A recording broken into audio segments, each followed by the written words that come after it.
To me, Trey Lance was the toughest evaluation because he was not asked to throw much at North Dakota State.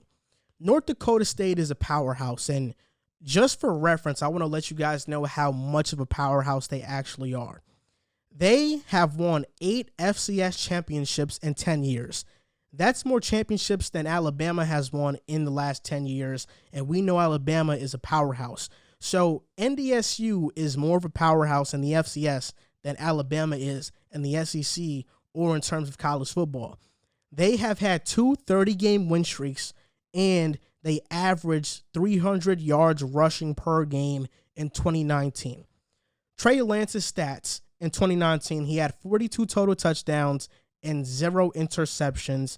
And for comparison, Easton Stick in 2018 had 45 total touchdowns and 7 interceptions. And I know when you look at Lance's stats, it pops out because, wow, this guy has 0 interceptions. But that does not mean that he shouldn't have had them. I don't look at the final result of a play. I look at what could have happened and what should have happened on the play. A lot of interceptions were dropped. There was one game where he had 2 interceptions and 1 game dropped. I think it was in a playoff game.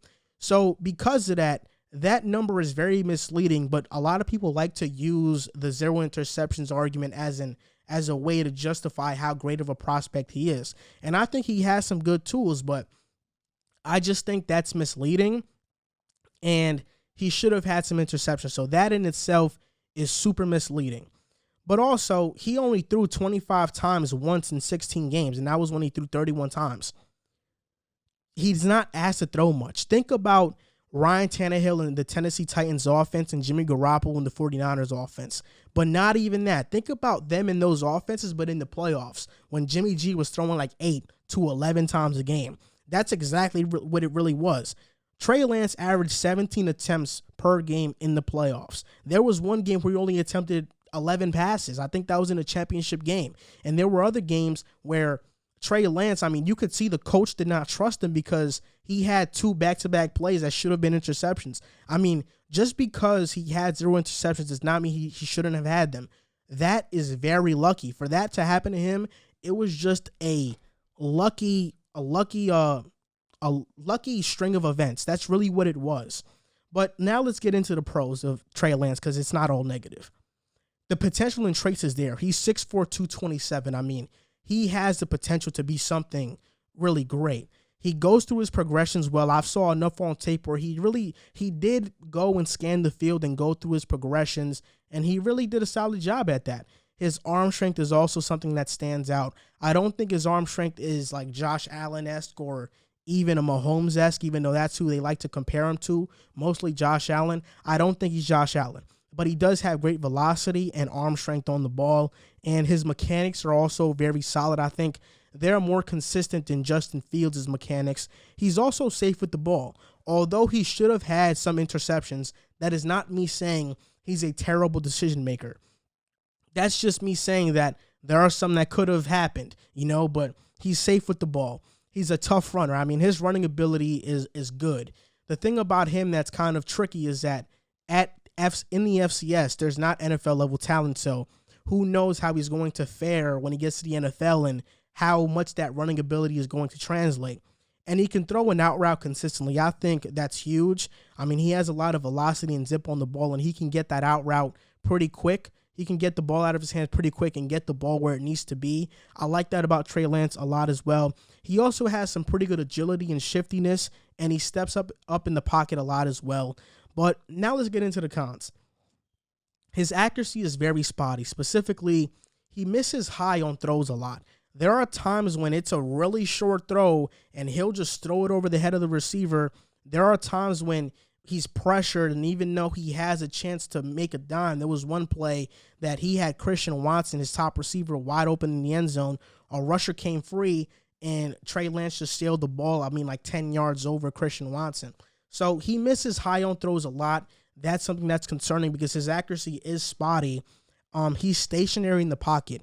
There are times when he has some movement, but for the most part, it's like he's a statue in the pocket. He's not moving. He's not agile. He's not really feeling nothing. He's just really he's a statue in the pocket. And because of that, that's also very concerning. And a lot of bad reads could have been interceptions, but the defenders just didn't capitalize on those plays. Also, North Dakota State's offense was very easy. It was a lot of bootlegs and rollouts and just finding that one wide open guy by like 5 to 10 yards. And it was just an easy completion.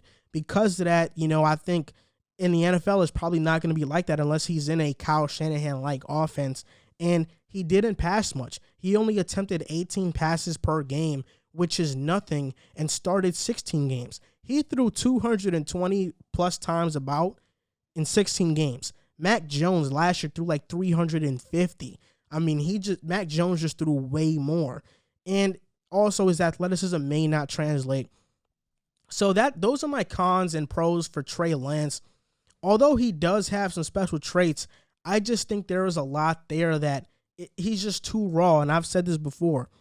I don't think I draft Trey Lance with a top 10 pick unless I have intentions of sitting him for a year. I don't think he'd fit in Carolina because he's not a drop back quarterback. He's more of a quarterback that would fit an offense like Tennessee or San Francisco or the Rams. That type of offense of rolling out and making these easy throws. And people love to talk about his arm strength, but on film, he was very rarely asked to make deep passes, especially in tight windows.